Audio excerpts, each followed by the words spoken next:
বগুড়ার উন্নয়নে যেটুকু প্রয়োজন আমাদের মাননীয় প্রধানমন্ত্রী জনাব তারেক রহমানের এটা মাথায় আছে।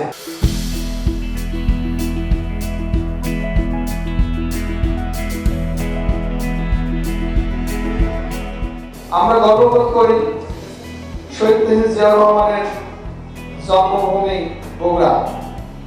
আমরা গর্ববোধ করি আমাদের প্রধানমন্ত্রী বগুড়া। আমরা গর্ববোধ করি গণতন্ত্রের মা বেগম খালেদা জিয়া ছিল বগুড়ার পুত্রবধূ।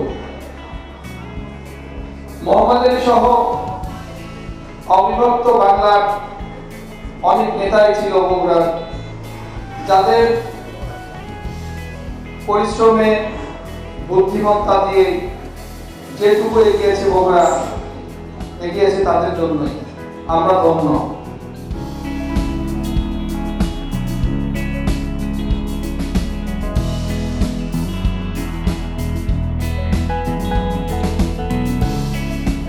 বগুড়ার উন্নয়নে যেটুকু প্রয়োজন আমাদের মাননীয় প্রধানমন্ত্রী জনাব তারেক রহমানের এটা মাথায় আছে।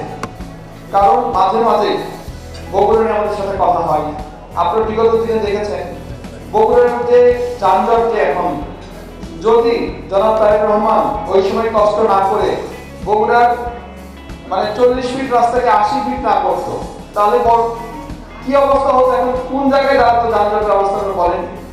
এখন তাও গতি যদি আপনার ওই হেঁটে হেঁটে যাওয়ার মতো হয় তাও তো চলে। আর যদি 40 ফিট রাস্তা থাকতো তাহলে হয়তো থমকে যেত, একসময় হয়তো জ্যাম আর ছাড়তো না। তাই আমি বলবো আপনারা ধৈর্য ধরবেন। জনাব তারেক রহমানের মাথায় আছে বগুড়ায় কি কি করতে হবে। আপনারা অযথায় দাবি তুলে হইচই করবেন না, সরকারকে বিব্রত অবস্থা ফেলবেন না, আমি আশা করছি।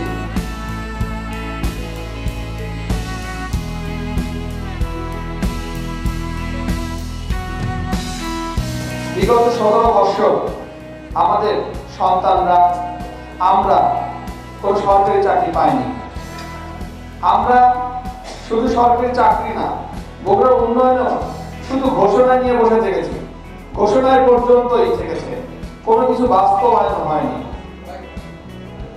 আমরা চাই বগুড়ার যে যৌক্তিক দাবিগুলো আছে, একটি হচ্ছে ঢাকায় 3 ঘন্টায় আসার মতো একটি ট্রেন সার্ভিস চালু করার পরিকল্পনা আছে, যাতে আমরা ঢাকায় 3 ঘন্টা 3.5 ঘন্টায় চলে আসতে পারি।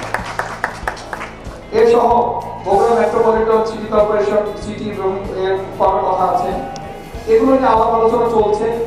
ইনশাআল্লাহ বগুড়া যেন একটি মডেল সিটি হিসেবে গড়ে উঠতে পারে, এই জন্য সবাই সরকারকে সহযোগিতা করবেন। বিশেষ করে প্রধানমন্ত্রী জনাব তারেক রহমানকে হাতে শক্তিশালী করতে আমাদেরকে ঐক্যবদ্ধভাবে কাজ করতে হবে।